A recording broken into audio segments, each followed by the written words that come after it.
बसलेला होता त्याला खाली उतरवलं आणि ढकलून दिलं. असा हात ढकललेला ध्रुव आता मात्र टोंगड्या आणि गुडघ्याच्या भारावरती पडला. संपूर्ण टोंगडे फुटले, गुडघे फुटले, रक्त बंबाळ झालेला हा ध्रुव आता मात्र मोठ्या कुतूहलपणे आपल्या बाबाकडे पाहू लागला की माझ्या आईला काहीतरी बोलेल, माझे बाबा मला सावरतील, मला उचलतील. परंतु मात्र उत्तान पादने असं काहीही केलं नाही. आणि इकडे ध्रुव मात्र रडत रडत रडत रडत त्या ठिकाणी बसलेला आहे. सुरुची माता त्याला बोलते, अरे तुला जर तुझ्या बाबाच्या मांडीवरती बसायचं आहे ना, तर त्यासाठी तुला माझ्या पोटी जन्म घ्यावा लागेल. तपसाराध्य पुरुषम तस्यैवानुग्रहेण मे गर्भे त्वं साधयात्मानं यदिच्छसि नृपासनं.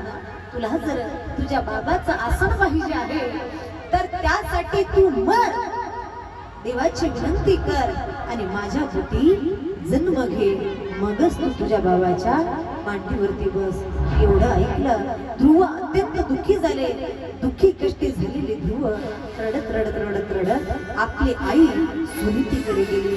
आईकडे रडत रडत रडत रडत बोलतात, आई अगं काय तुझ्या पोटी जन्म घेऊन मी काही चुकी केली आहे? सांग आई, तुझ्या पोटी जन्माला आलो म्हणून मी काही माझ्या बाबाच्या मांडीवर देखील बसू शकत नाही? अगं त्या सुरुची आईने मला सांगितलंय की तुला जर तुझ्या बाबाच्या मांडीवरती बसायचं आहे तर तू देवाची आराधना कर, हा जन्म त्या पुन्हा माझ्या पोटी जन्माला ये आणि नंतर मात्र आपल्या बाबाच्या मांडीवरती बस. सांग ना आई, काय चुकलं ग माझं? सांग ना, का हा दिवस आला माझ्या जीवनात? सुनीती माता आपल्या बाळाला समजवते आहे, अरे सर्वात मोठी चूक तर तुझ्या हातून ही झाली की तू या ठिकाणी या नरदेहाला धारण करून जन्माला आला. माणूस जन्म या ठिकाणी घेणे हेच तर सर्वात मोठी चुकी आहे आपली. चांगला आहे का? या ठिकाणी ज्ञानोबाराय सांगतात की अहा कटा हे ओह कटे मृत्यू लोकीचे उभराटे अर्जुना येथे जरे अवचटे जन्मला सुखी. या ठिकाणी असा हा जन्म आहे. तुकोबाराय सुद्धा सांगतात की शरीर दुःखाचे कोटार, शरीर रोगाचे भांडार, शरीर दुर्गंधीचे थार, नाही अपवित्र शरीराईशी. एवढा अपवित्र यापेक्षा दुसरं अपवित्र काहीही असू शकत नाही. एवढं जाऊ द्या हो, मदालसा आपल्या लहान लहान बाळांना सुद्धा सांगते काय, हा देह नाशिवंता मलमूत्राचा बांधा,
म्हणजे मदालसा त्या ठिकाणी पाळण्यात झोपवत असताना आपल्या त्या लहान लहान बाळांना सांगते की हा देह नाशिवंता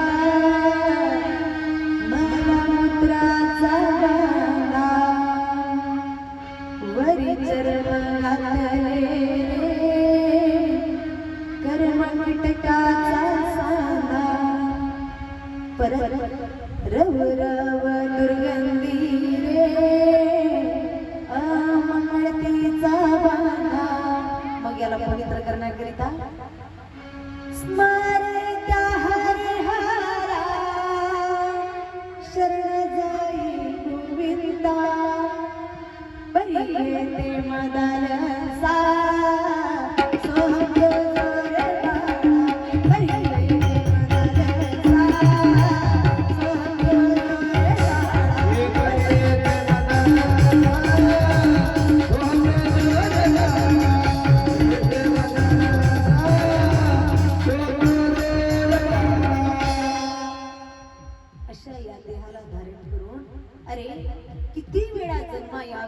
किती भावे भजित पुनरपि जननम पुनरपि मरणम पुनरपि जननी जठरे शयनम.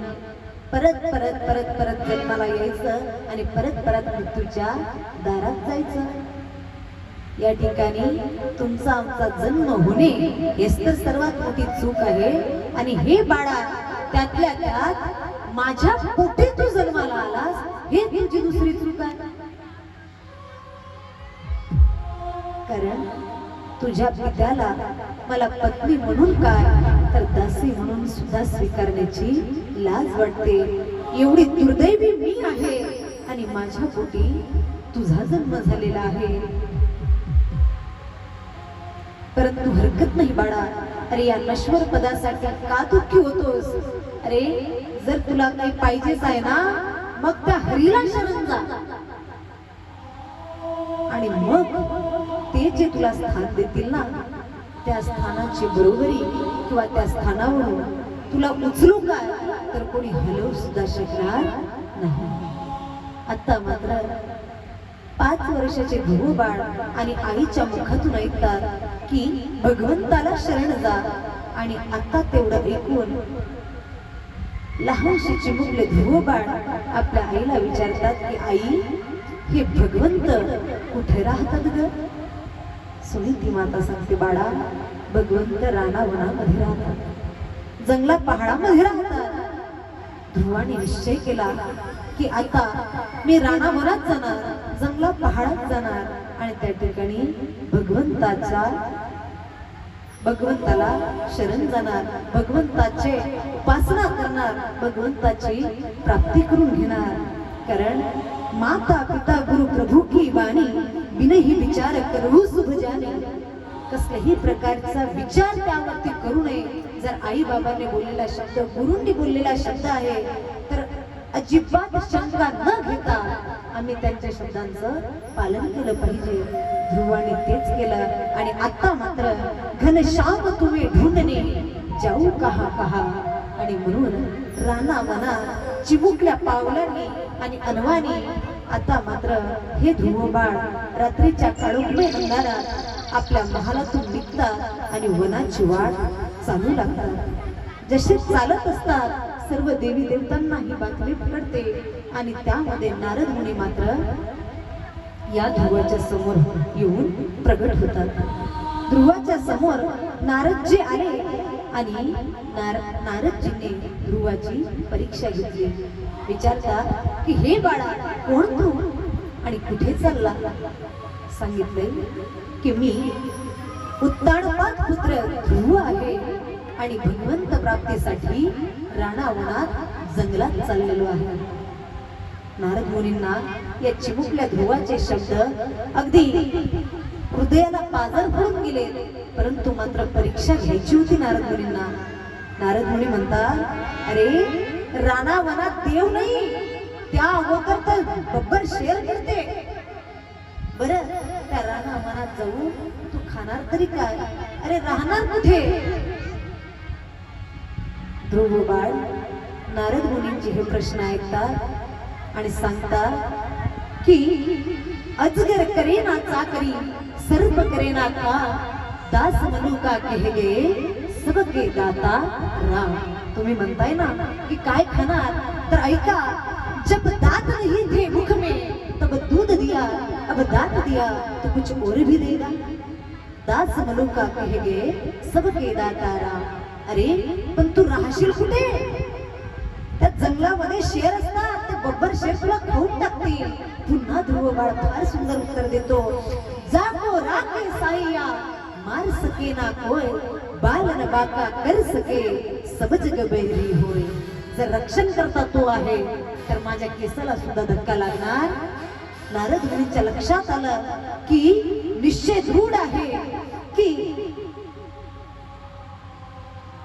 आता मात्र जीव गेला तरी 72, जीव गेला तरी 72, परंतु पांडुरंगाच्या चरणावरती असा दृढ विश्वास आहे, एवढा दृढ विश्वास की आता नारद मुनींना सुद्धा या दृढ विश्वासाचा कौतुक वाटू लागला. नारद मुनींना देखील असं वाटू लागला की आता जीव गेला तरी चालेल, परंतु देवाला प्राप्त केल्याशिवाय सोडणार नाही. देह जाहू अथवा राहू पांडुरंगी निष्ठावंत भाव, निष्ठावंत भाव, निष्ठावंत भाव, निष्ठावंत भाव.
एवढी निष्ठा होती की आता देह जाहू अथवा राहू पांडुरंगी दृढ भाव, असा दृढ भाव होता, निष्ठावान भाव होता. आणि आता मात्र नारद मुनींना ध्रुव बाळाची अशी निष्ठा पाहून कौतुक वाटू लागला. सांगितलं ना मी त्या दिवशी की एका आईने असा पुत्र घडवावा की जननी ऐसा पुत जने भक्त दाता या शूर. काय सांगितलं होतं? भक्त दाता या शूर, नाही तो बिचारी बांध बली ना गवाय गुणानं. सांगितलं होतं ना. तुम्ही विसरता की काय? कालच्या आजच विसरत असाल तर वर्षभर कसं काय लक्षात ठेवाल कथा. आता मात्र नारद मुनींच्या लक्षात आलं की ध्रुवांची निष्ठा अशी आहे. आणि मग मात्र परीक्षेत पास झालं हे पाहिलं. नारद मुनींनी आता परीक्षा घेतली आणि पास झाल्यामुळे दीक्षा दिली की हे बाळा तू मात्र मधुवनामध्ये जा, यमुनेच्या काठावरती मधुवनामध्ये जा आणि तिथे द्वादश मंत्राचा जाप कर. आता मात्र ध्रुव बाळ त्या ठिकाणी मधुवनामध्ये जातात आणि ओम नमो भगवते वासुदेवाय अशा द्वादश मंत्राचा जाप करू लागतात. ओम नमो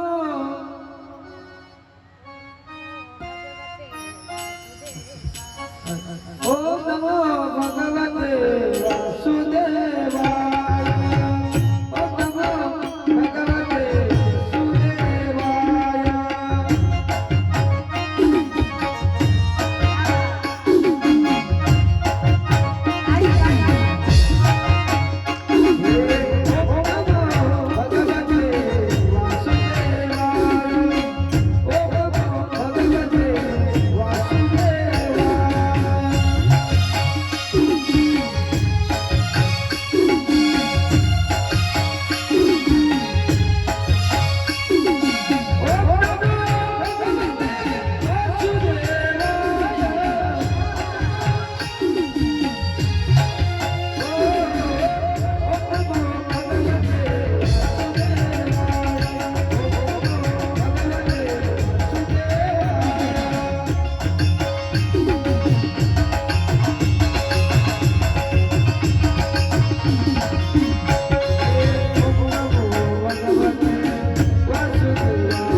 त्या ठिकाणी ध्रुव बाळ मधुवनामध्ये जाप करत आहे आणि भगवान प्राप्तीसाठी घनघोर अशी तपश्चर्या करत आहे. आता मात्र तपश्चर्येमध्ये थोडीशी कठोरता यांनी वाढवली की पहिल्या महिन्यामध्ये निर्धार केला, दर 3 दिवसानंतर एकदा कवट किंवा बोरीचे फळ खायचे आणि तपश्चर्या करायची. 1 महिना निघून गेला. आता मात्र दुसऱ्या महिन्यामध्ये दर 6 दिवसानंतर एकदाच गळून पडलेली झाडाची पाने खायची आणि तपश्चर्या करायची. दुसराही महिना निघून गेला.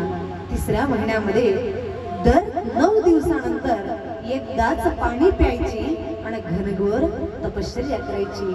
तिसराही महिना निघून गेला. आता 4थ्या महिन्याची तपश्चर्या सुरू. दर 12 दिवसानंतर एकदा श्वास घ्यायचा आणि तपश्चर्या करायची. 5वा महिना लागला. 5व्या महिन्यावर तर एवढी घनघोर तपश्चर्या की या ध्रुवाने आपल्या श्वासावर सुद्धा नियंत्रण मिळवलं. श्वास सुद्धा रोखला. कोण्णून धरीन जीवे देह भावे जीना. एवढे आता याचा परिणाम एवढा झाला. इकडे ध्रुवाचा श्वास रोखला गेला, परंतु त्या श्वासाबरोबर संपूर्ण सृष्टी सुद्धा थांबली गेली. सगळे देवी देवता हादरले, भगवंताकडे गेले. काय प्रकार आहे, ही सृष्टी का थांबली? अहो, हवा ज्याच्या तिथे राहिली, सृष्टी जिच्या तिथं, पृथ्वी, संपूर्ण ब्रह्मांड स्थगित झालेला आहे. नेमकं प्रकार काय? भगवान विष्णू सांगतात की या ठिकाणी माझा लहानसा 5 वर्षाचा भक्त घनघोर तपस्या करतोय आणि त्याकरिता त्याने श्वासावर सुद्धा नियंत्रण मिळवलं. श्वास सुद्धा रोखून धरलेला आहे. त्याने त्याचा श्वास रोखला म्हणून ही ब्रह्मांड, ही सृष्टी सुद्धा रोखल्या गेलेली आहे. आता मात्र सर्व देवी देवता भगवान विष्णूची त्या ठिकाणी आराधना करतात, विनंती करतात की प्रभू, मग आता तुम्ही त्वरित गेलं पाहिजे आणि त्या तुमच्या 5 वर्षाच्या ध्रुव बाळाला दर्शन दिलं पाहिजे. कारण हे जर का स्थगिती अजून काही वेळ राहिली तर या सृष्टीचा नाश झाल्याशिवाय राहणार नाही. आणि हा विनाश जर का रोखायचा आहे तर ध्रुवाला दर्शन दिल्याशिवाय भागणार नाही. म्हणून जा प्रभू आणि त्या ठिकाणी ध्रुवाला दर्शन द्या. मग आता काय, त्या ठिकाणी आपल्या गुंडावर आरूढ होऊन पिवळा पितांबर धारण करून शंख चक्र गदा पद्म आणि अशा प्रकारे त्या मधुवनामध्ये भगवंत प्रगट झाले. परंतु ध्रुव बाळ मात्र त्यांच्याकडे पाहायला तयार नाही. का? कारण ध्रुवाने या भगवंतांची प्रतिमा आपल्या अंतरात्म्यामध्ये विराजमान केलेली होती. त्या अंतरात्म्यातील प्रतिमेमध्ये एवढे मग्न झाले की आता साक्षात स्वयंभूत स्वतः जगाचा मालक आला याचा सुद्धा भान ध्रुवाला राहिलेला नाही. आणि आता मात्र त्या ठिकाणी भगवंताच्या सगळं लक्षात आलं. भगवंतांनी लीला केली की ध्रुवाच्या अंतरात्म्यातील जी प्रतिमा होती तिला अदृश्यच करून टाकलं. आणि जशीच अदृश्य ती प्रतिमा झाली, ध्रुवाने मोठ्या तडमडीने डोळे उघडले आणि पाहतात तर काय, योगिया दुर्लभ तो म्याद किला साजरी. योगिया दुर्लभ तो म्याद किला साजरी. योगिया दुर्लभ तो म्याद किला साजरी. योगिया दुर्लभ तो म्याद किला साजरी.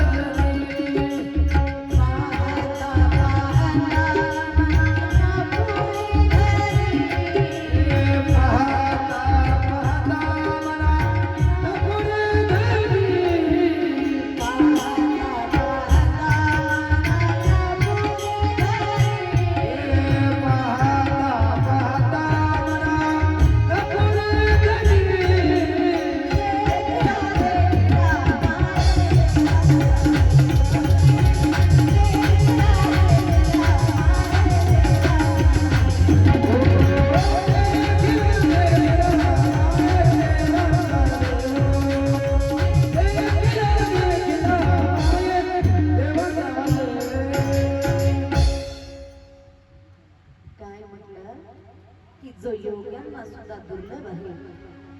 थोडा आवाज म्हणजे मनाला समजत पडते. योग्यांना सुद्धा जो दुर्लभ दर्शन आहे तो आता जगाचा मालक स्वयं माझ्या समोर उभा. फार आनंद झाला. ध्रुव बाळाला काय बोलावं काय नाही, कशी स्तुती करावी काहीही सुचत नव्हतं.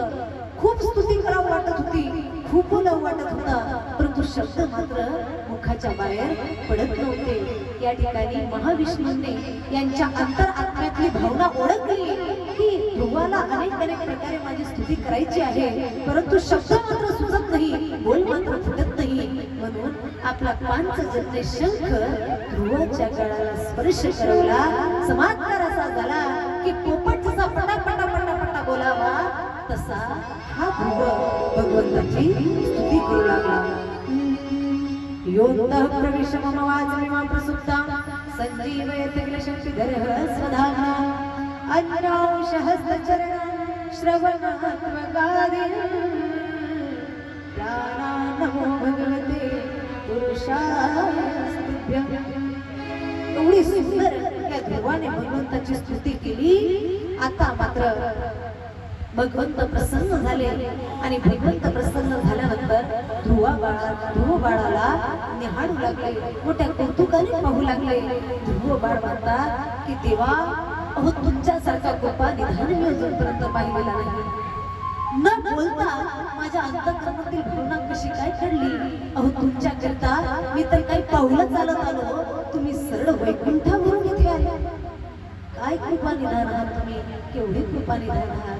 आणि हा प्रसंग नुसतं ध्रुव बाळाबद्दल होतो असं नाही, तुमच्या आमच्यासाठी सुद्धा ध्रुव बाळाला तरी मनात जावं लागलं, परंतु आमची परिस्थिती अशी आहे काय न लागलं नाही,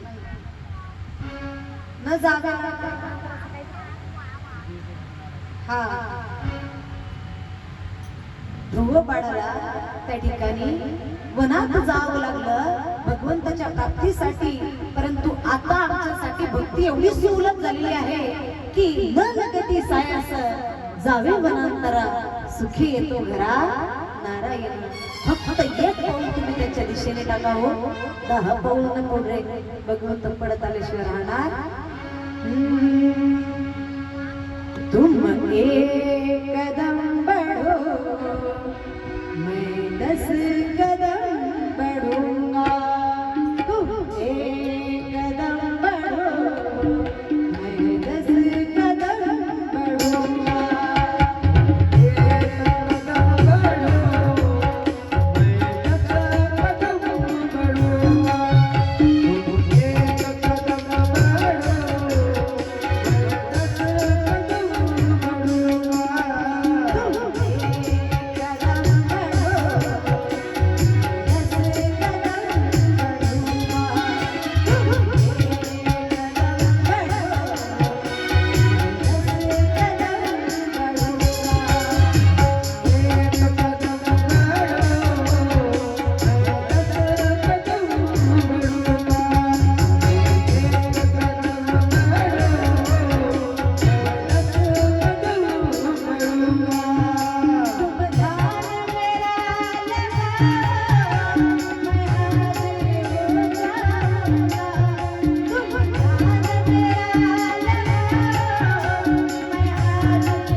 चर्चा करावी.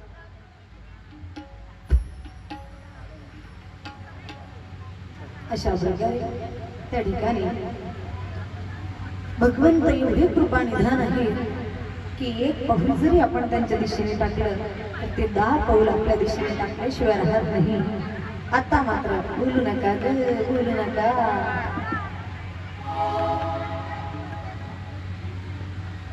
सांगा माझ्यासोबत गोष्टी सांगा बरं. मलाही फार आनंद वाटत तुमच्यासोबत गोष्टी सांगा. नाही का दिवसभर आम्ही काहीच कोणासोबत बोलत नाही बरं का. अजिबात गोष्टी सांगायलाच कोणी नसतो आमच्यासोबत.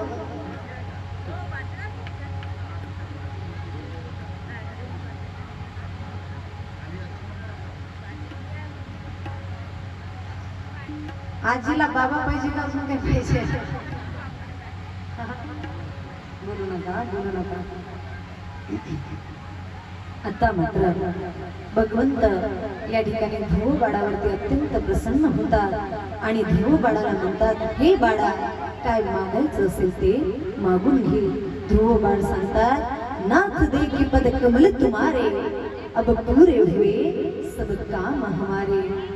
आता जर का तुमचं दर्शन झालेला तर आता काहीही दुसरी अपेक्षा राहिलेली नाही. और कछु प्रथम वासना ना रही प्रभू पद प्रीती सोरसी सुबई. आता मात्र कसलीही प्रकारची आशा अपेक्षा राहिलेली नाही. परंतु भगवंत वारंवार आग्रह करतात. त्यावेळेस ध्रुव बाळ एकच मागणी मागतात, देवा जर काही द्यायचं असेल तर फक्त एवढं द्या. काय द्या? पडिये देह भाव पुरवी वासना आणती ते आपणा पाशी न्यावे. एवढंच करा की शेवटच्या क्षणी तरी का होईना तुम्ही आम्हाला आपल्या जवळ घेऊन जा. भगवंत भगवंत अत्यंत प्रसन्न होतात ध्रुव बाळावरती आणि त्या ठिकाणी तथास्तु सांगतात. परंतु त्याआधी सांगतात संपूर्ण घडलेला देवापासून काय लपून राहतो? काही लपून राहत नाही. आणि ध्रुव बाळाची मनाची स्थिती भगवंताला माहिती होती. मग काय भगवंतानी ध्रुवचा पूर्व वृत्तांत लक्षात घेतला आणि बाळ अढळपदी बैसला. अढळपदी बाळ बैसविला ध्रुव खिराचा सागर उपमन्यू. एवढा अढळपदी बाळ बसवला. सांगितलंय की ते सप्त ऋषी तुला नित्य प्रदक्षिणा करते. आता तू घरी जा. 36,000 वर्ष पृथ्वीचे धर्मपूर्वक पालन कर. आले. आता मात्र भगवंताचे हे वाक्य ऐकून त्या ठिकाणी ध्रुव वनातून आता घरी जातो. घरी येत आहे हे संपूर्ण राज्यामध्ये बातमी पसरते. सर्व राज्य त्याच्या स्वागताची त्या ठिकाणी तयारी करू लागतो. अरे ज्याच्यामुळे घरदार सोडून जावं लागलं ते सुद्धा आज या ध्रुव बाळाला कौटाळण्याकरिता आतुर झालेले. आणि का नाही? जा पर कृपा राम की होई ता पर कृपा करे सब कोई.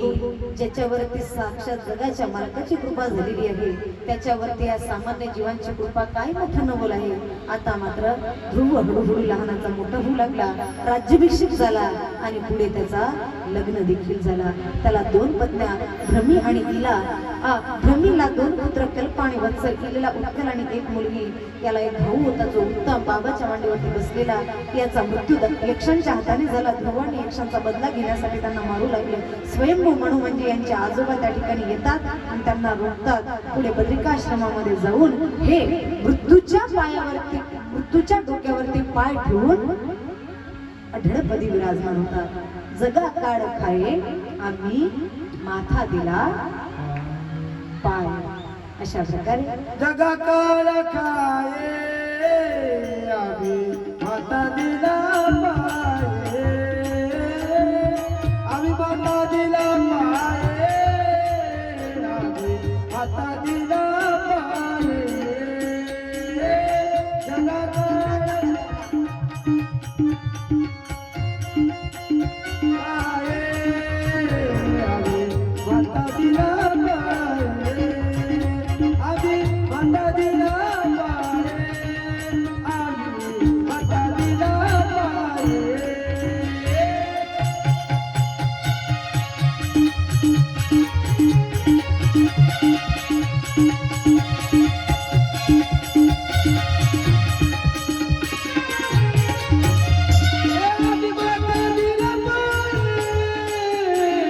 अभिमाता दिला पाये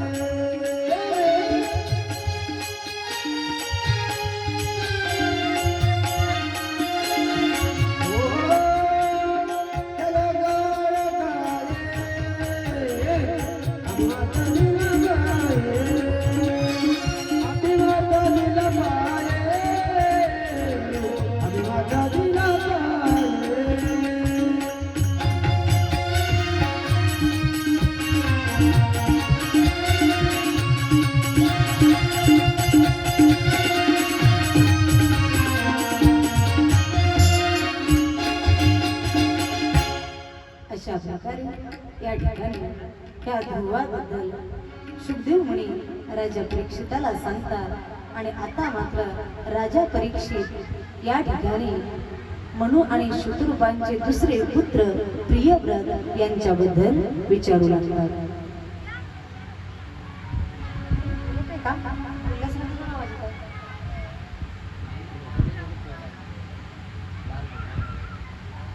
बोलू नका गोपाल कृष्ण भगवान की जय, राधा राणी सरकार की जय, जय जय श्री राधे, जय जय श्री राधे श्याम. असं हळू म्हणा, अजिबात देवाला ऐकायला नाही गेला पाहिजे.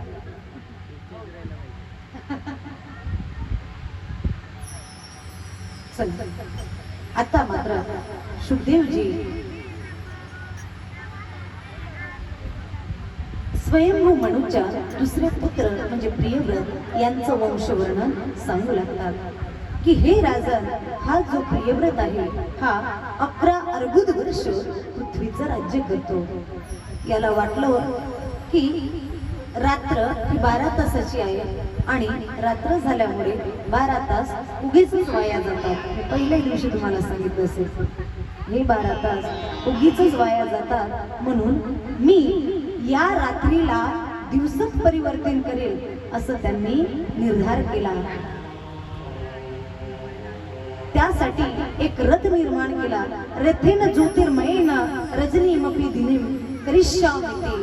या रजनीला म्हणजे रात्रीला, दिन म्हणजे दिवसात परिवर्तित करण्याकरिता. आणि आता मात्र या रथावरती स्वार होऊन हे प्रियव्रत संपूर्ण सृष्टीचे या ठिकाणी 7 प्रदक्षिणा करू लागला. 7 प्रदक्षिणा झाल्या आणि ब्रह्मदेवाने मात्र थांबवलं. अरे, आमच्या सृष्टीचं संतुलन बिघडवू नको. ज्या ठिकाणी 12 तासाचा दिवस त्या ठिकाणी 12 तासाच्या रात्रीची अत्यंत गरज आहे. त्यामुळे आता मात्र ब्रह्मदेवाचं ऐकलं आणि हा प्रियव्रत तिथेच थांबला. परंतु तोपर्यंत 7 परिक्रमा होऊन गेलेल्या होत्या. याचा परिणाम असा झाला की त्या 7 परिक्रमेमुळे 7 द्वीप आणि 7 समुद्र तयार झाले. त्यामध्ये जम्बूद्वीप, लक्षद्वीप, शाल्मली द्वीप, कुश द्वीप, कोच द्वीप आणि शाक द्वीप आणि पुष्कर द्वीप अशा प्रकारे 7 समुद्र, खाऱ्या पाण्याचा, उसाच्या रसाचा, मदिरा, तूप, दूध, ताक आणि गोड्या पाण्याचा. आपल्याला फक्त खाऱ्याच पाण्याचा समुद्र मिळते जो आपल्या आजूबाजूला आहे. बाकीची सांगत बसली तुम्ही तिथे पत्ता लावाल. अगोदर जिकडे तिकडे ज्याच्या त्याच्या शॉर्टेज आहे, पाण्याचं शॉर्टेज. कल्पना केली होती का 15 ते 20 वर्ष अगोदर पाणी विकत घेऊन राहावं लागेल? कसा आला? एक दिवस श्वासही विकतच घेऊन राहावं लागेल. बघतच राहा. आणि झालंच ना 2019, 22, 20, 21 मध्ये आपण तेच केलं ना. काय नाही, व्हेंटिलेटर, ऑक्सिजनचे सिलेंडर 20-20 हजाराला एवढूसा श्वास. झाड तोडले, फुकटचा ऑक्सिजन देणारे तुळशी आम्हाला घरासमोर लावून होत नाही. काय अंधश्रद्धा ना की आम्हाला तुळशी दारामध्ये जमत नाही. ऑक्सिजन घ्यायला कसं जमतं? जगून दाखवा ना ऑक्सिजन ना. तुळशी असं वृक्ष आहे की जो 24 तास ऑक्सिजन देत असतो, बरोबर ना?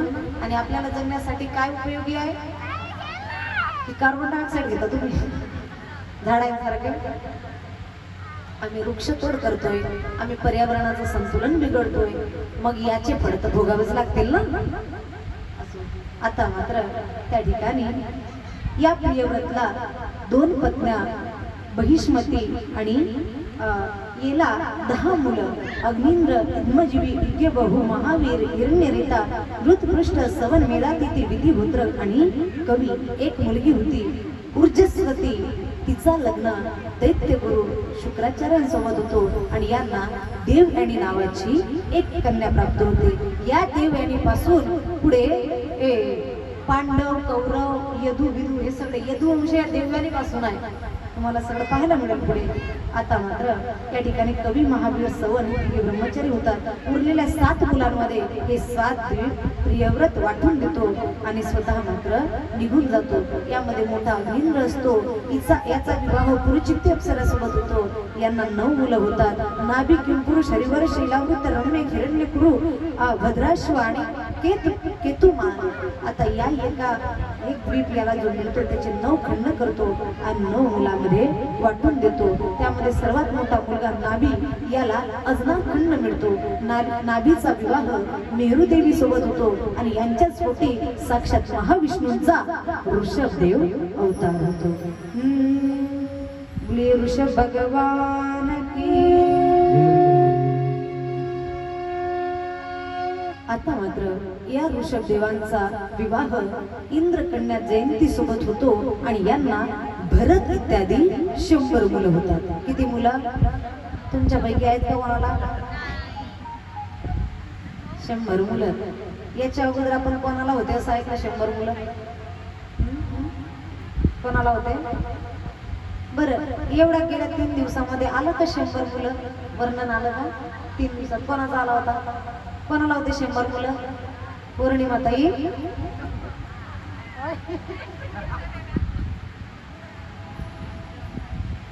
कोणाला होते 100 मुलं? बोलता की झोपू मी इथंच आनंद मात्रा बकरा पांघरायला।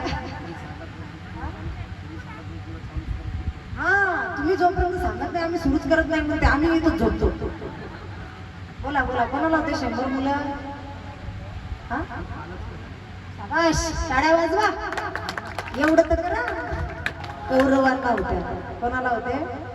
100 कौरव होते ना। गांधारी आणि धृतराष्ट्राला लक्षात ठेवा बरं का। ऐका तुम्ही नुसतं मनोरंजन म्हणून कथा ऐकू नका।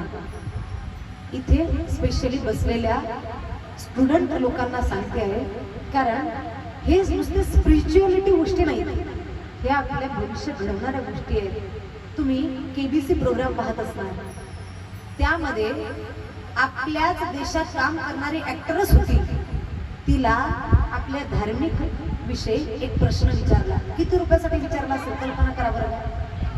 किती? 7 करोड। 7 करोड साठी प्रश्न विचारला आणि दुर्दैव असा की तिला त्या प्रश्नाचं उत्तर सुद्धा आलं। कल्पना करा उद्या जर का तुम्ही केबीसी मध्ये गेले जाऊ द्या केबीसी मध्ये नाही गेले परंतु जे आपण कॉम्पिटिटिव्ह एक्झाम देतो आपल्या जीवनामध्ये आणि कॉम्पिटिटिव्ह एक्झाम शिवाय पर्याय नाही। सरकारी नोकरी पाहिजे आता तर स्पर्धा परीक्षेत उतरावंच लागेल आणि त्या परीक्षांमध्ये असे प्रश्न असतात। कारण मीही कॉलेज लाईफ मधून आलेली आहे आम्ही तर कॉम्पिटिटिव्ह पाहिलेले आहेत।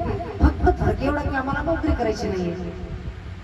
बाकी तुम्हाला जर का नोकऱ्या करायच्या असतील तर आपल्या धर्माला विसरून चालणार नाही। आपल्या धर्माच्या गोष्टी आपल्याला माहितच पाहिजेत जेणेकरून पुढे आपल्याला भविष्यात हा प्रश्न आला तर तेवढ्यासाठी आपण कटायला नको। सांगा ना 7 कोटी म्हणजे 7 पिढ्या खर्च होऊन जातील 7 कोटी कमवायला। साधा एक प्रश्न आणि त्या प्रश्नाचं उत्तर करोडपती बनवणार होता। म्हणून स्पेशली विद्यार्थ्यांना ह्या म्हाताऱ्या लोकांना जाऊ द्या आयुष्य झालंय त्यांचं जगून झालेलं आहे भरपूर दुनिया पहिली आता गरज नाही। या खऱ्या अध्यात्माची गरज आज नवीन पिढीला आहे आज तरुण पिढीला याची गरज आहे। म्हणून या ठिकाणी असलेल्या विद्यार्थी आणि विद्यार्थिनींनी ह्या स्पिरिच्युअलिटीच्या गोष्टी अगदी डोक्यामध्ये ठेवा। गोपाळ कृष्ण भगवान की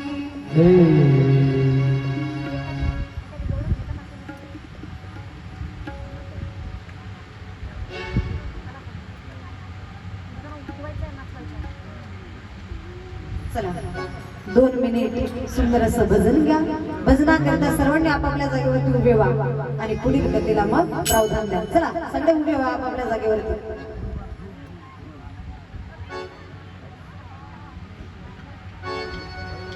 पाय दुखलेत ना फार? हा. जय हो.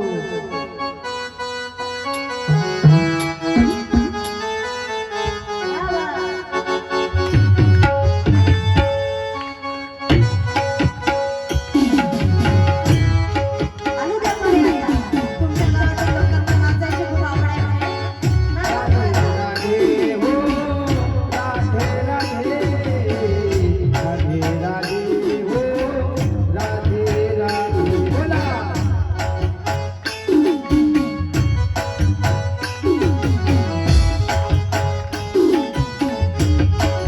हो, राधे राधे हो, राधे राधे, राधे राधे हो, राधे राधे.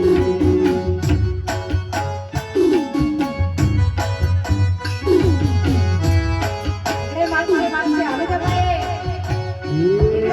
राधे राधे राधे राधे श्याम राधे राधे राधे राधे राधे श्याम राधे.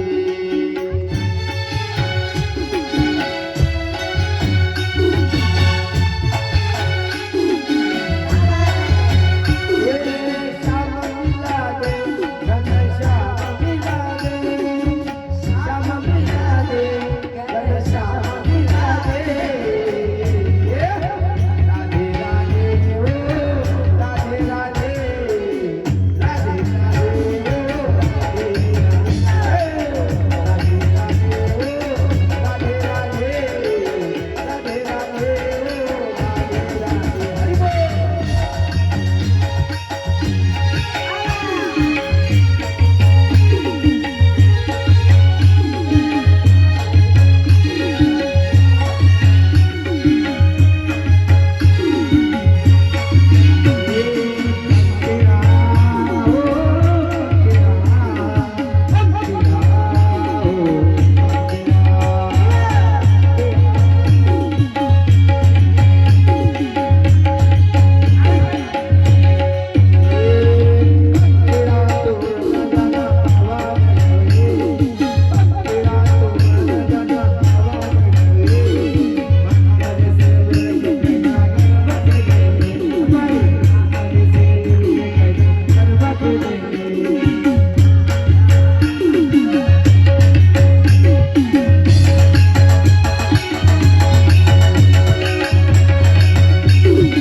हरि बोल.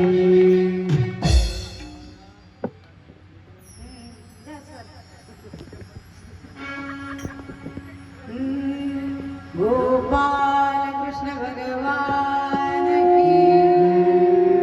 प्रेम से बोलो.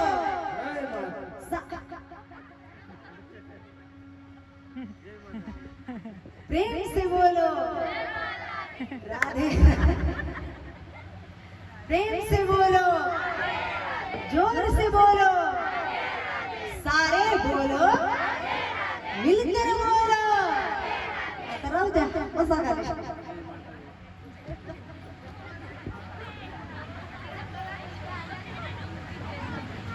थोडं जवळ जवळ बसा बरं का. चला कुठे होतो तुमच्या तुमच्या चक्करमध्ये आम्हाला अशी सवय नाही बाबा लिंक ठेवायची. माझा विषय असा आहे की मला कथा सांगायला वेळ पुरत नाही. कथा जेवढ्या असतात कधी असा नाच गाणं करावं समजत नाही. चला करू करू थोडं थोडं थोडं थोडं कबो कबो.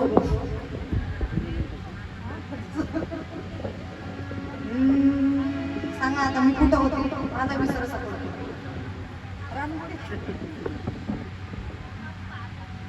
रानगुडीत तर आहोत म्हणा. अजून पुढचे 4 दिवस ना 5 दिवस काढायचेच आहेत.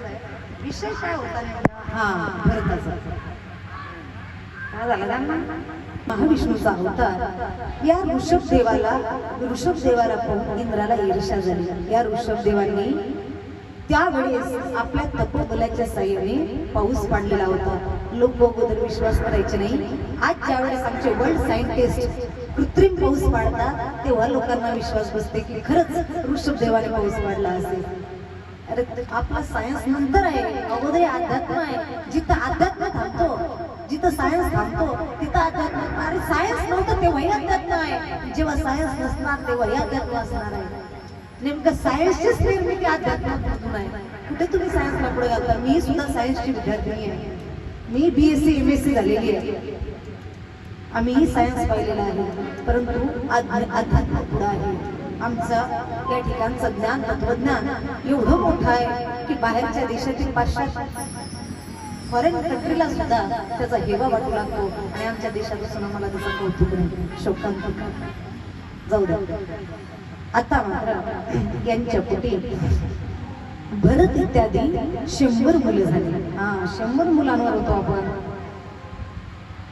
या भरताचे एवढे कार्य होते की याच भरतांच्या नावावरून आपल्या देशाला भारत हे नाव पडलंय. अशी 3 भरत कारणीभूत आहेत बरं का.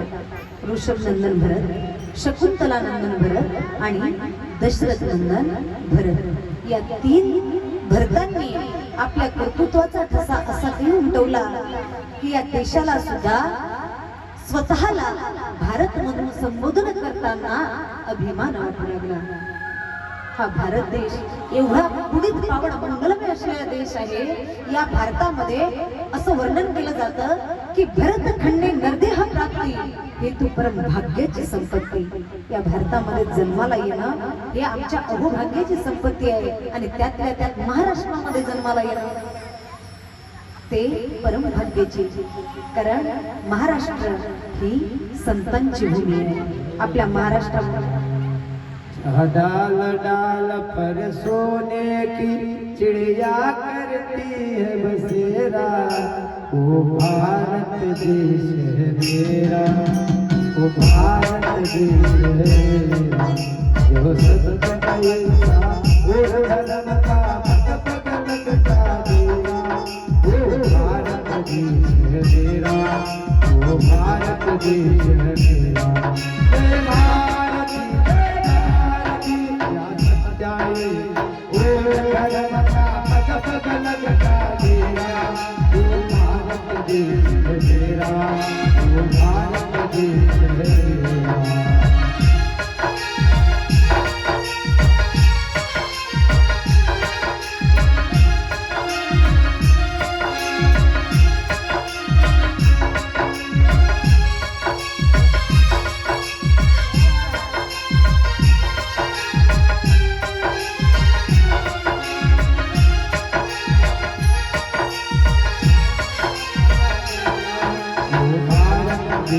मेरा वो भारत देश है मेरा.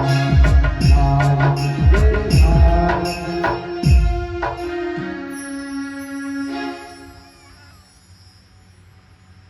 जहाँ सत्य अहिंसा और धर्म का पग पग लगता डेरा वो भारत देश है मेरा. जहाँ डाल डाल पर सोने की चिड़िया वो भारत देश है मेरा. या भारतामध्ये एवढं काही असं संस्कृतीचं खरीच लपलेलं आहे की या भारताचा हेवा अनेक अनेक ऋषी मुनींना सुद्धा अनेक देवी देवतांना सुद्धा. मला सांगा ना, अनेक देश आहेत, कोणत्या देशामध्ये देवांचे प्रागट्य झालेलं आहे, कोणत्या देशामध्ये संतांची भूमी आहे, कोणत्या देशामध्ये देवधर्म आहे, कोणत्या देशामध्ये तीर्थयात्रा आहे. सांगा ना, भारत असा एकमेव देश आहे जो विविधतेने नटलेला आहे. विविधते हे त्याचं शृंगार आहे. या देशाला मुकुट सुद्धा आहे, तर पाय सुद्धा आहे. या देशाला भुजा सुद्धा आहे. अरे काश्मीर सारखा शोभिवंत मुकुट आमच्या देशावरती शोभून दिसतोय, तर दक्षिण कन्याकुमारी याचे पाय पसारून आमच्या भारत देशाला दृढ करता आहे. या ठिकाणी पूर्व पश्चिम या बाजू आमच्या या भारत देशाला एकत्रित करून, अरे एवढा सुंदर आमच्या भारत देशाचा नकाशा या जगावरती शोभून दिसतोय, फुलून दिसतोय, बहरून दिसतोय. या ठिकाणचं संतुलन सुद्धा, या ठिकाणचं वातावरण सुद्धा, या ठिकाणचं नैसर्गिक निसर्ग सुद्धा इतर देशाच्या तुलनेमध्ये श्रेष्ठ गतीवरती आहे.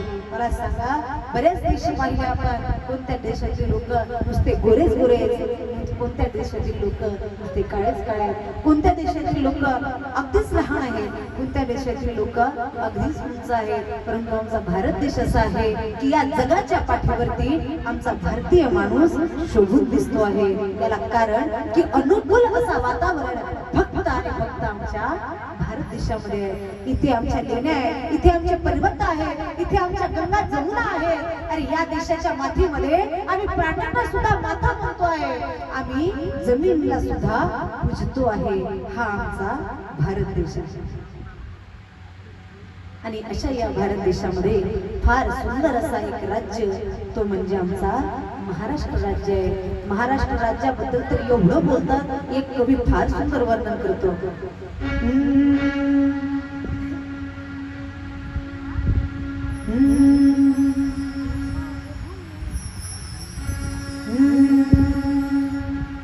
ही मायभूमी, ही जन्मभूमी, ही कर्मभूमी, ही आमची महावंदनीय अतिप्राणप्रिय माय मराठी आमची.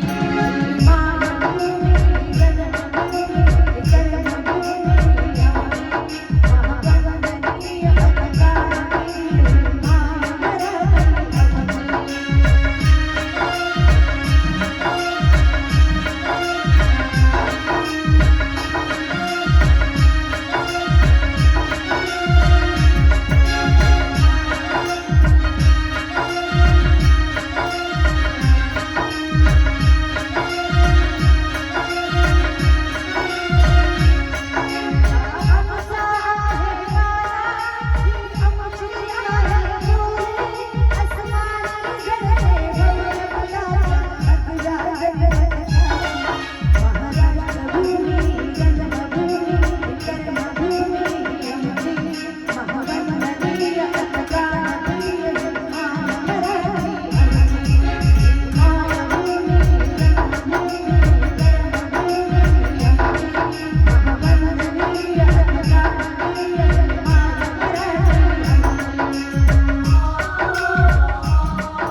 वर्णन केलं जाते की या महाराष्ट्रामध्ये असे असे योद्धे फक्त या मातीसाठी येत असतात.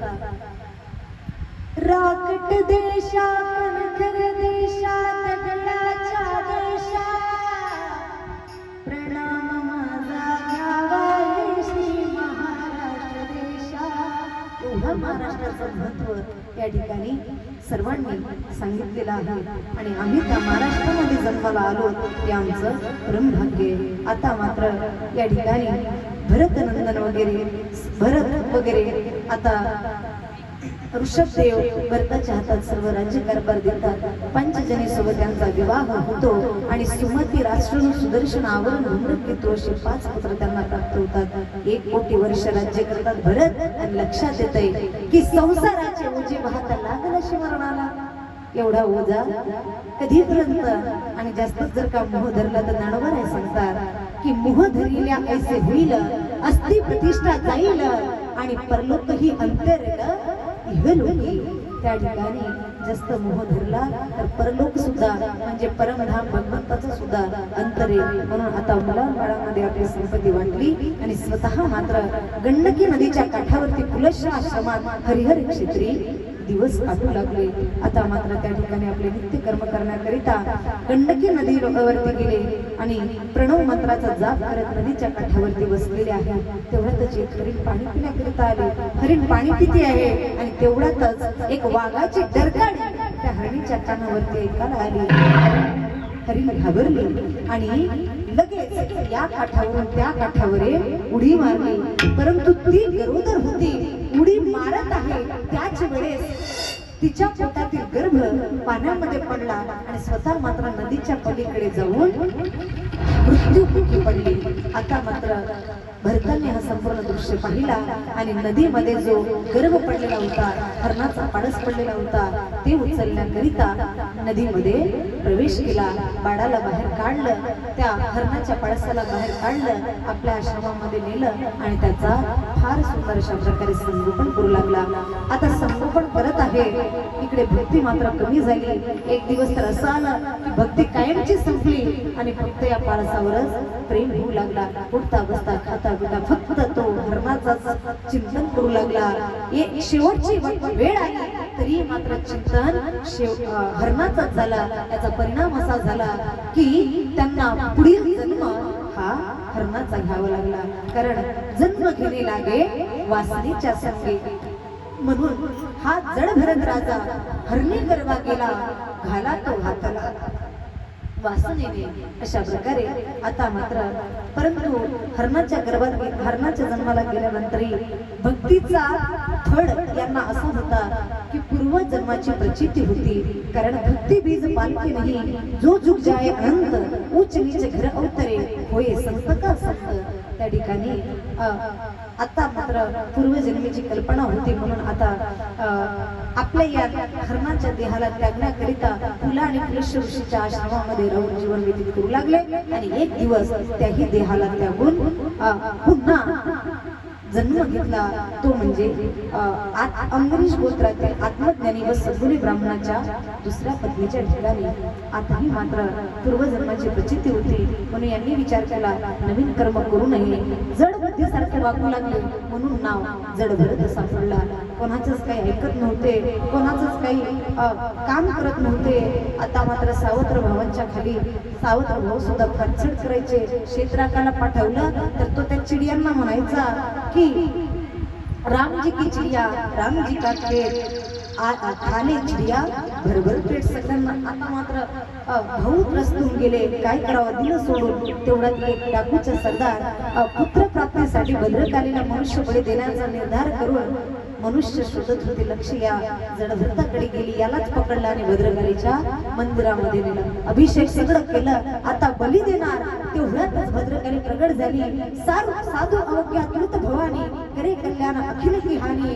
अरे ज्या भक्ताला बली दिल्या जात होतं आता मात्र त्याच ठिकाणी भद्रकाली प्रगट झाली आणि त्याच राक्षसांचा तिने वध केला आणि जड भक्ताची सुटका केली. कारण देवाला आपल्या भक्ताचा अपमान मात्र सहन होत नाही. अशा प्रकारे आता भक्ताची सुटका झाली आणि हा प्रवास करत करत इक्षुमती नदीच्या काठापर्यंत पोहोचला. तिथे सिंधू सोरवीर देशाचा राजा रघुगण पालखीत बसून जात होता आणि त्यांच्या पालखीला वाहण्याकरता एका भुयेची गरज होती. लक्ष जड भरताकडे दिली, आवाज दिला. जड भरत पालखीला खांदा देतोय, परंतु चालताना मात्र पालखी खालीवर होते आणि रघुगणाचा डोका आपटला जातो. खाली उतरतो, चिडतो, अरे तुला काही अक्कल नाही, नीट तुला पालखी सुद्धा वाहता येत नाही, जीव घेतोस की काय? तुझं जर का असा सुन्नतपणा राहत असेल तर तुला संपवायला मला वेळ लागणार नाही. आता मात्र जर भरत राजा बोलला, अरे नैनम छिंदेन्ति शस्त्राणि नैनम दहति पावक नैचनम क्लेदयन् त्यापो न शोषयति मारुतः. तू मला या शरीराला मारशील, माझ्या देहाला मला माझ्या आत्म्याला आणि मला नाही मारू शकस. याला असं वाटलंय की जो बोलत नव्हता तो अशा तत्वज्ञानाच्या गोष्टी अगदी गीतेतल्या, आता मात्र याला काही साधारण माणूस आहे याची साधारण माणूस नाही याची कल्पना झाली आणि आता मात्र हा रघुगण त्यांना शरण गेला. त्यावेळेस याच जड भरताने त्यांना भवाटकीचा उपदेश केला.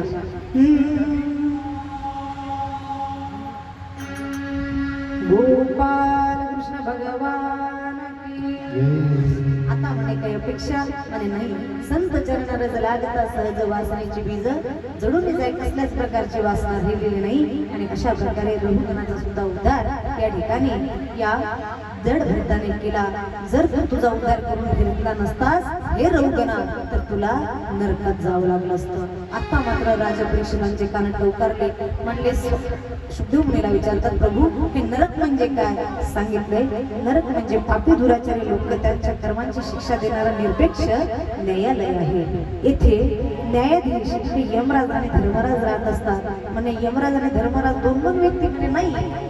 ज्यावेळेस तो धर्माचा निर्णय करतो तेव्हा धर्मराज बनतो, परंतु एखाद्याला जर शिक्षा देतो तर तो त्यासाठी यमराज बनतो. सांगितलंय अनेक नरक आहेत, त्यामध्ये मुख्य नरक 28. पण ते नरक तुम्हाला सांगण्याची मला गरज वाटत नाही, कारण जो या कथा श्रवणात कथेचा श्रवण करतो तो नरकातच जाणार नाही. त्यामुळे नरक सांगून उपयोग नाही. म्हणजे नरकात जायचं नाही त्यासाठी काय उपाय आहे? सांगितलं भगवंताचं नाम संकीर्तन, भगवंताचं नाम चिंतन. यामधून आपल्याला मात्र नरकापासून सुटका करून घ्यायची असते. जर आपण नाम चिंतन केलं नाही तर म्हणे आपल्याला मग यम चांगल्या प्रकारे शिक्षा देत असतो. आपल्या ठिकाणी झालेले पाप म्हणजे आपल्या कपड्यावरती लागलेले डाग जणू काही, आता ते डाग स्वतः धुवून काढायचे की धोबी घाटात पाठवायचे, ज्याने त्याने ठरवायचे. धोबी घाटाला जर का पाठवलं तर यम चांगला आपोआप धुईल आणि स्वतः जर का धुवायचं म्हटलं तर त्या ठिकाणी नामाच्या सस्त्या साबुनने सुद्धा हे पाप धुतले जाते. बडे बडे पाप 2 मिनिट में साफ. शाबाश.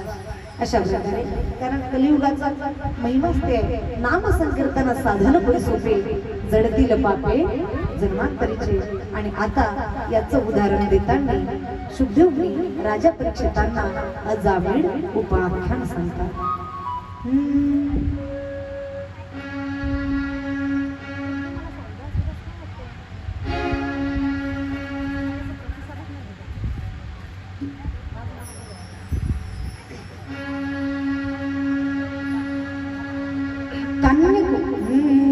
कुजे जापची दासी पती रजा मिला. सांगितले कान्यकुब्ज नगरामध्ये अजामिळ नावाचा ब्राह्मण राहत होता. हा ब्राह्मण जरी होता परंतु एका वेश्येच्या जाळ्यामध्ये अडकला. एवढा अडकला की स्वतःच्या पत्न्या, मुलं, बाळं, आई बाबा सगळ्याचा त्याग केला आणि त्या वेश्येसोबत जीवन व्यतीत करू लागला. 88 वर्षाचा हा झाला. याला पाहता पाहता 9 मुलं झाले आणि एक दिवस या कान्यकुब्ज नगरामध्ये चातुर्मास करता जाणारे काही संत मांडळी आले. संत मांडळी विचारू लागले, सायंकाळ झालेली आहे आणि सायंकाळी आम्हाला थोडा विश्रामाची गरज, त्याकरिता स्थान कुठे मिळेल? जिकडे तिकडे शोधाशोध करू लागले. काही नाही, आम्ही फक्त भोजन करणार थोडा आणि भजन करणार, एवढ्यासाठी आम्हाला रात्र वितरित करण्याकरिता जागा पाहिजे, कुठे मिळणार? एक व्यक्ती आला, त्याला विचारलं, का हो? ज्याला विचारलं तोही सज्जन, बघा केवढा सज्जन. म्हणे असा एक ठिकाण आमच्या गावात आहे, कोणाकडे? अजामिळाकडे. आता अजामिळ खरं सज्जन होता का? त्याने तर असे एक दुर्कृत्य सोडलेले नव्हते की ज्याला त्याने केलेले नव्हते. त्या ठिकाणी वेश्याच्या नादात का लागला, चोरी डकेती का करू लागला, सगळ्या प्रकारचे वाईट कृत्य त्याने आत्मसात केलेले. आणि आता ज्याला पत्ता विचारला त्याने या अजामिळाचं नाव सांगितलं. आता साधू शिमाकडे दुर्जनाची बुद्धी, अशी परिस्थिती, साधू गेले आणि अजामिळाचा घर कुठे आहे? अजामिळाच्या घराचा पत्ता सापडला. घरामध्ये पत्नी होती, आहे का घरी? पत्नी म्हणजे वेश्या होती. वेश्या बाहेर आली, सांगितलं कोण पाहिजे तुम्हाला? अजामिळ पाहिजे. आम्ही चातुर्मास करता जाणारे महात्म्य आहोत, आम्हाला रात्र व्यतीत करायची आहे, भजन आणि थोडा भोजन, बस दुसऱ्या सकाळी निघून जाणार. सांगितलंय की तुम्ही माझ्या घरी आले खरं, परंतु मी एक वेश्या आहे, मी माझ्या हातचं अन्न तुम्हाला देऊ शकत नाही. त्या ठिकाणी सगळेजण घाबरले, कोणाचा ऍड्रेस मिळाला आम्हाला? अरे अशी स्त्री. आता मात्र सगळे साधू जायला लागले. मागून आवाज दिला, ओ ओ ओ, थांबा थांबा थांबा, मी जरी माझ्या हातचं अन्न देऊ शकली नाही, परंतु मी कोरड्या शिदा तुम्हाला देते, तुम्ही स्वतः तरी बनवून खाऊ शकता. माझ्या घरी बनवा, भजन करा, भोजनही करा आणि दुसऱ्या सकाळी मात्र निघून जा. आता मात्र काही साधू म्हणाले की नाही नाही, दुसरीकडे जाऊ. आणि त्यामध्ये काही सज्जन साधू म्हणजे काही महात्मे होते, ते एकमेकाला सांगू लागले, अरे जे का रंजले गांजले त्याशी म्हणे जो आपले, तोची साधू ओळखावा, देव तेची जाणावा. चांगल्याला तर कोणी जवळ करतं, अशा वाईटांना जवळ करून जर चांगलं त्यांना करण्याचा प्रयत्न केला तर ही खरी साधूची ओळख आहे. म्हणून आता सगळे साधू अजामिळाच्याच घरी थांबतात, स्वतःच्या हाताने अन्न शिजवतात, जेवण करतात आणि आता मात्र भजनाला सुरुवात करतात. मुझे राधे राधे कहने दे, रे पापी मन रुक जा जरा, मुझे राधे राधे कहने दे, रे पापी मन रुक जा जरा.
भजन सुरू होता आणि तेवढ्यातच अजामिळ आला.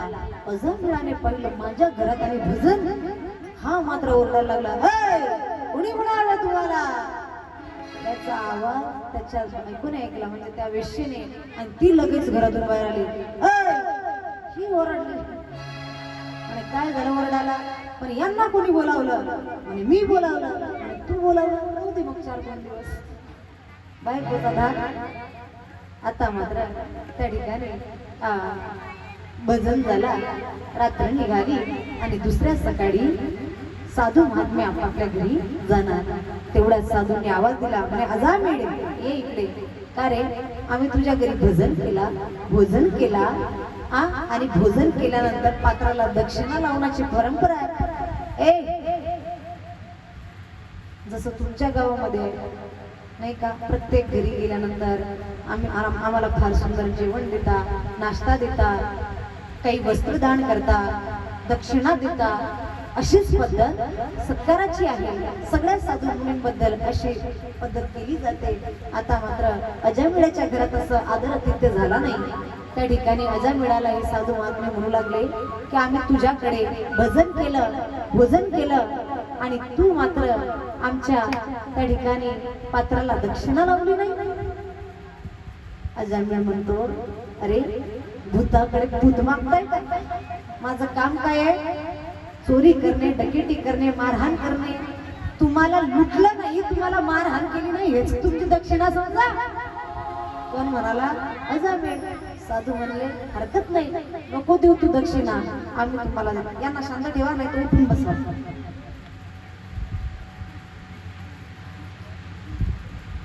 "आम्ही तुम्हाला दक्षिणा देतो." म्हणे, "काय? तुला 9 मुलं झाले ना, 10व्यांदा तुझी पत्नी गरोदर आहे, 10वं तुला मुलगाच होणार. पण त्या मुलाचं नाव तू नारायण ठेव." म्हणे, "नारायण नाव ठेवलं तर त्याच्यात फायदा काय?" म्हणे, "फायदा तुला नंतर कळेल, फक्त तू आता त्याचा नाव नारायण ठेव. कारण सोपे हे साधन लाभ येतो घरा, वाचेशी उच्चारा राम नाम." संतांना माहिती होतं, या मूर्खाला कुठं माहिती असणार. सांगितलं, "तुला नंतर कळेल." आता मात्र याला खरंच 10वा मुलगा झाला आणि याने त्या मुलाचं नाव काय ठेवलं? शाबास. मला वाटतं तुमचं लक्षच नाही की काय, नारायण नाव ठेवलं. आणि नारायण नाव ठेवल्यानंतर आता मात्र याची शेवटची घटिका आणि त्या शेवटच्या घटिकेमध्ये 3 काळे कुट्ट पुरुष याच्या समोर उभे झाले. जसे त्याने हे 3 काळे कुट्ट पुरुष पाहिले, हा घाबरला आणि मोठ्या भीतीने नारायण असा आवाज दिला. कोणाला दिला आवाज? नारायण. म्हणजे आपल्या मुलाला दिला, परंतु वैकुंठातून नारायणाचे पार्षद आले आणि त्या ठिकाणी त्या 3 काळ्या पुरुषांना थांबवलं. म्हणे, "तुम्ही कोण?" म्हणले, "आम्ही यमदूत." "तुम्ही कोण?" म्हणे, "आम्ही नारायणाचे पार्षद, विष्णूचे पार्षद." म्हणे, "तुम्ही कशा करता आले?" "याने बोलावलं म्हणून आले." "अरे, याने तुम्हाला कुठं बोलावलं? यानं आपल्या पुराला बोलावलं." म्हणे, "कोणाला का बोलवे ना? सांकित्वापरी हा संवाद स्तोभन हेलमेव वा वैकुंठ नाम ग्रहण आशिष गहरम विदुः." कोणत्याही पद्धतीने का होईना, भाव कुभाव अनक आलसहु, नाम जपत मंगल दिसदसहु. कोणत्याही भावनेने का होईना, परंतु देवाकडे तो नाव पोहोचलेला आहे.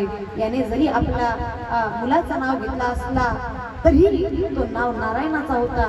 आणि मग काय, अंतकाले ज्याच्या नाम आले मुखा, तुका म्हणे सुद्धा पार नाही. अशा प्रकारे एक नाव जरी घेतला, घेता नाम विठोबाचे, पर्वत जळतील पापाचे, पर्वत जळतील पापाचे. घेता नाम, हो घेता नाम, घेता नाम विठोबाचे, पर्वत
माऊली ज्ञानोबा सुद्धा सांगतात की कीर्तनाचे नि नटनाचे नासिले व्यवसाय प्रायचित्ताचे जेथे नामच नाही पापाचे ऐसे केले एक नाव सर्व पापाला जाळून भस्म करण्यासाठी कारणीभूत असतो. तुम्ही असा विचार करा एवढा मोठा पापाचा ढिगारा आणि एका नावानं कसं काय जडेल मला सांगा. 80चा एवढा मोठा ढिगारा एका डब्बीच्या काडीने जडून भस्म होईल ना. त्याचप्रमाणे नामाचा सुद्धा महिमा आहे. म्हणूनच आपण वर्षातून एकदा का होईना या ठिकाणी भगवंताचं नाव आमच्या कानावरती पडावं, आमच्या मुखातून भगवंताचं नाव निघावं म्हणून सप्ताह करत असतो. आणि या सप्ताहाचं आयोजन त्या नामासाठीच असतो. परंतु दुर्दैव की आम्ही देवाचं नाव घेत मी किती म्हणेल म्हणून मी मेली तरी चालेल पण तुम्ही देवाचं नाव घेणार वा पुन्हा नाही म्हणतात. एवढे स्वामी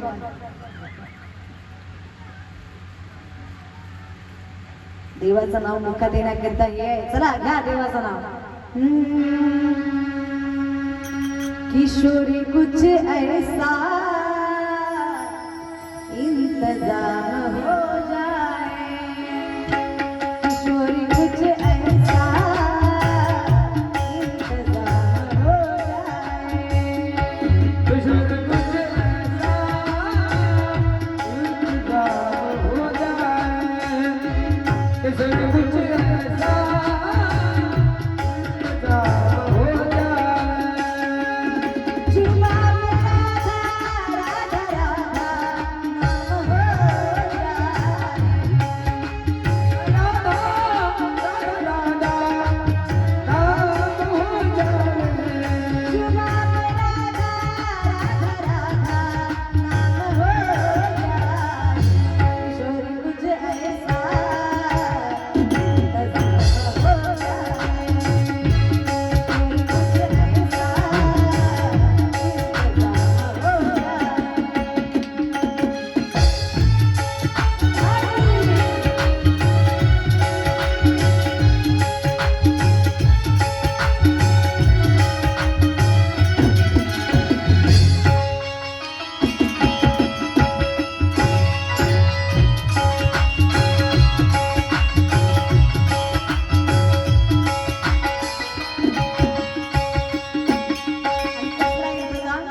कसला इंतजाम?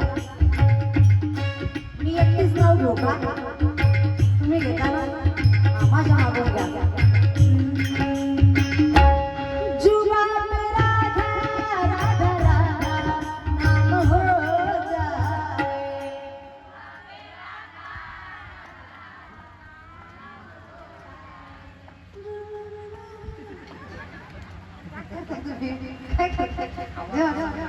देवाचं नाव आहे हे असं उपकार केल्यासारखे मोठ्याने बोला सगळे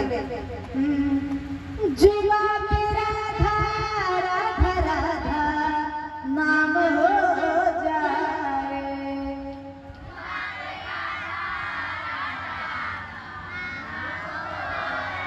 अशा तर मोठ्यानं बोलता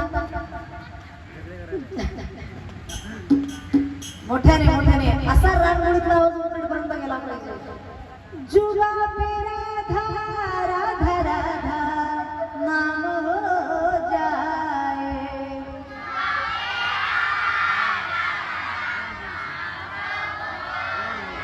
किशोरी कुछ ऐसा इंतजाम हो जाए,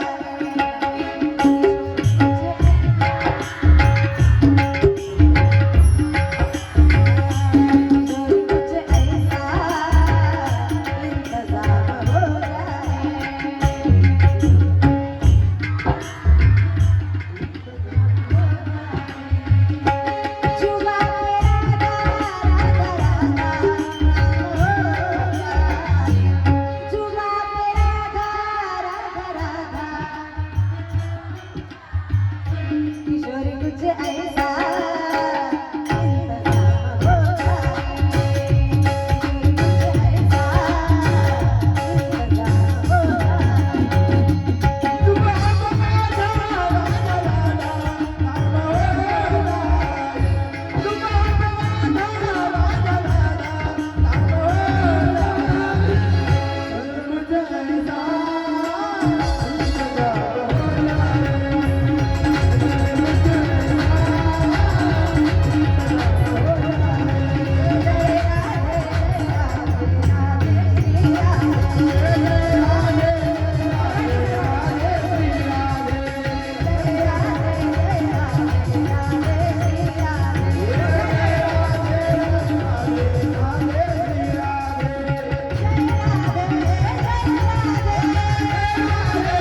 श्री राधे राम.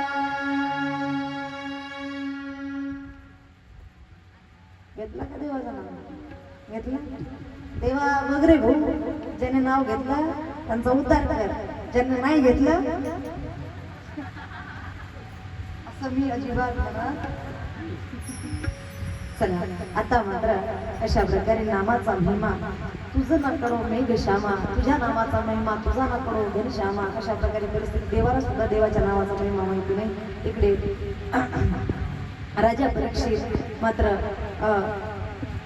मनु आणि शत्रुपा यांचे सगळं उदाहरण पाहिलं. देवाच्या नावाने माणसाचा उद्धार कसं होतं हे पाहिलं.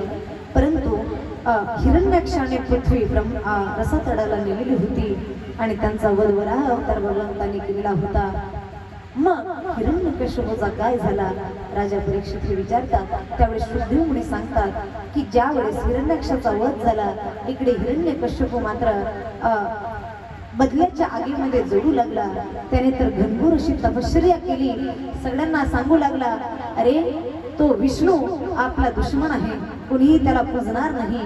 तो विष्णू खलनायक आहे, कोणीही त्याची अर्चना करणार नाही, कोणी त्याचं भजन नाव करणार नाही.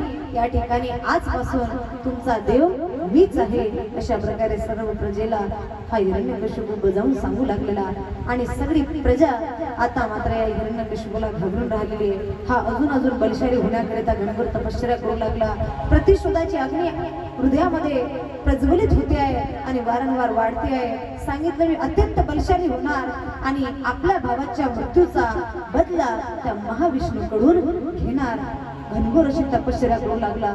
मंदिराच्या पर्वताच्या एका दरीमध्ये शिरला. पायाच्या एका अंगठ्यावरती उभा झाला आणि हजारो वर्ष पानाचा थेंब सुद्धा न घेता हा घनघोर तपश्चर्या करू लागला. ब्रह्मदेवाच्या तपश्चर्येवरती प्रसन्न होतात आणि त्या ठिकाणी त्याला वरदान देण्याकरिता येतात. सांग काय पाहिजे एवढी घनघोर तपश्चर्या? अरे हाडाचा सापडा झालेला, क्षणात तुझा जीव जातो का काय अशी परिस्थिती झाली ना. एवढी घनघोर तपश्चर्या नेहमी कशा करता? सांगितलं मला अमरत्व पाहिजे, मला अमर व्हायचं आहे, याकरिता ही तपश्चर्या.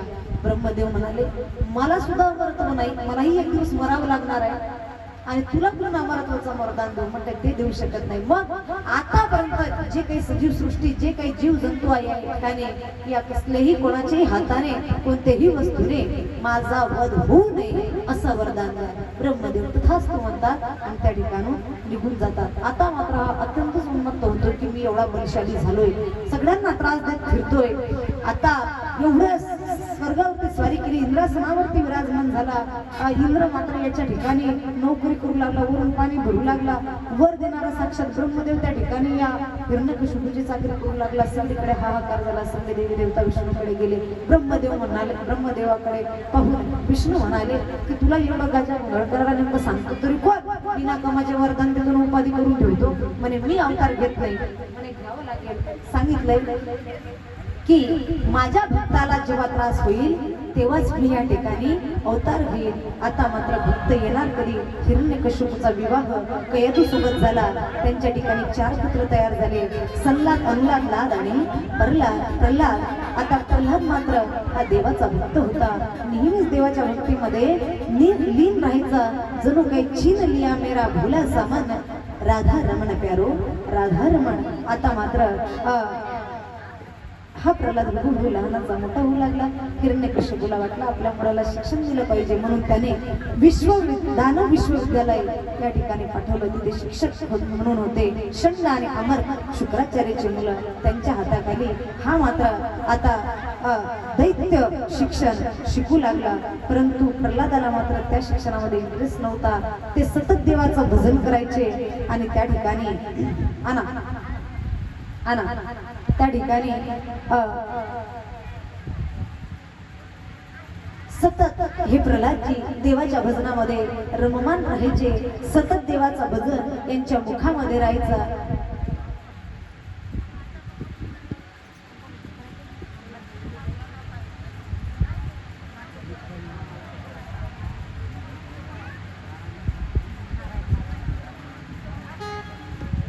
सतत प्रल्हादजी त्या ठिकाणी देवाच्या भजनामध्ये रममान होऊन आज ज्यावेळेस हिरण्यकश्यपूने आपल्या बाळाला दैत्य गुरुकुलामध्ये पाठवलं, तरी तिथेही पूर्ण गुरुकुलामध्ये अगदीच देवाचं नाव घेत घेत नाचत राहायचे.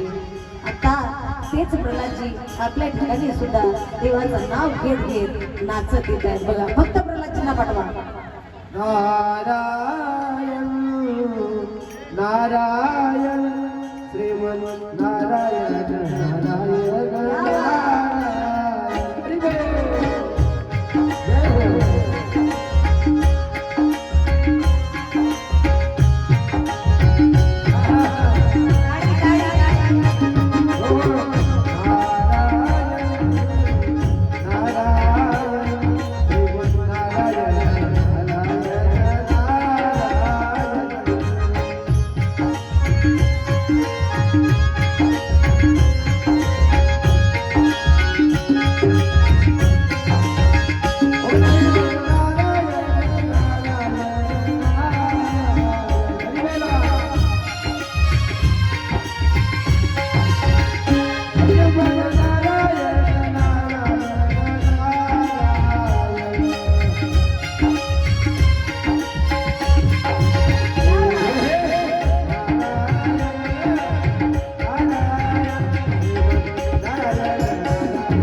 नारायण नारायणचं संकीर्तन करत प्रल्हादजी संपूर्ण आपल्या गुरुकुलामध्ये फिरू लागले.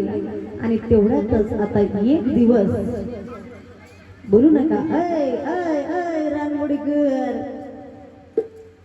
गप बसा माय थोडासा वेळ. आता मात्र प्रल्हादजी इकडे गुरुकुलामध्ये देवाच्या भजनामध्ये मग्न आहे. आणि एवढ्यातच एक दिवस आपल्या बाळाला भेटण्यासाठी म्हणून 2 सैनिक सोबत घेऊन आता हिरण्यकश्यपू त्या ठिकाणी प्रल्हादजीला भेटण्याकरिता त्या गुरुकुलामध्ये येतात. त्या ठिकाणी हा हिरण्यकश्यपू आणि आपल्या 2 सैन्यासह त्या ठिकाणी प्रल्हादजीला भेटण्याकरिता आला. प्रल्हादजीला पाहिलं, खूप दिवसानंतर मी माझ्या बाळाला पाहतोय आणि म्हणून त्या ठिकाणी त्या बाळाला आपल्या मांडीवरती घेऊन बसले. मांडीवरती घेऊन बसतायत, बाळाला लाड करतायत, त्याचं चुंबन करतायत, त्याचं कौतुक करतायत की हे बाळा कसा आहेस तू, कसा आहेस तू. अरे या ठिकाणी खूप दिवसापासून भेट झालेली नाही, मला तुझी फार आठवण आली म्हणून तुला भेटण्याकरिता आलेलो आहे. लक्ष दे इकडे, इकडे इकडे लक्ष. सांग बाळा, एवढ्या दिवसामध्ये तू काय शिकला आहेस. त्यावेळेस भक्त प्रल्हाद आपल्या बाबाच्या प्रश्नाचं उत्तर देतात आणि सांगतात, बाबा मी या ठिकाणी एक पाठ शिकलेलो आहे, ते म्हणजे नितांत एकांत बसून हरीला शरण गेलो पाहिजे. जसंच हरीला शब्द ऐकलं, हिरण्यकश्यपूचे डोळे लाल बंद झाले, हातातली तलवार खाली कोसळली. म्हटले काय म्हणला. आता मात्र मुलाला कसं रागवणार. त्या ठिकाणी जे शंड आणि अमर यांचे शिक्षक होते यांना बोलावलं. अरे मी माझ्या मुलांना या ठिकाणी कशा करता टाकलेला आहे आणि तुम्ही काय शिकवताय? तुम्हाला माहिती नाही का तो हरी तो नारायण माझा दुश्मन आहे. अरे माझ्या प्रजेमध्ये कोणाची हिंमत नाही त्याचं नाव घ्यायची आणि माझ्या मुलाला नेमकं तुम्ही हे शिकवता? शंड आणि अमर म्हणते महाराज अहो क्रोध करू नका, नेमकं आमचं ऐकून तरी घ्या. तुम्ही ज्या हरीचा पाठ आम्हाला सांगून राहिलाय असा कसलाच कोर्स आमच्या गुरुकुलामध्ये नाही. म्हटले माझा बाळ शिकतोय कुठून नेमका? आता मात्र सांगितलं हरकत नाही, परंतु पुढे नीट लक्ष ठेवा. आता मात्र भक्त प्रल्हादजीला गुरुकुलातच ठेवलं आणि हिरण्यकश्यपू मात्र निघून गेले. हिरण्यकश्यपू आपल्या घरी निघून गेले. आता मात्र उन्हाळ्याच्या सुट्ट्या लागल्या, गुरुकुलाला सुट्ट्या, म्हणून त्या ठिकाणी आता सुट्ट्यांमध्ये भक्त प्रल्हाद आपल्या घरी गेला. भक्त प्रल्हाद जसाच घरी गेला बाबांना अत्यंत आनंद झाला, आईलाही अत्यंत आनंद झाला. बाबा मात्र आता प्रल्हादजीला पाहतात आणि प्रल्हादजीला पाहिल्यानंतर पळतच प्रल्हादजीच्या स्वागताकरिता येतात. प्रल्हादजीच्या स्वागताकरिता आलेले हे हिरण्यकश्यपू या प्रल्हादजीला आपल्या मिठीत धरतात, त्याला कुरवाडतात आणि पुन्हा एकदा आपल्या मांडीवरती घेऊन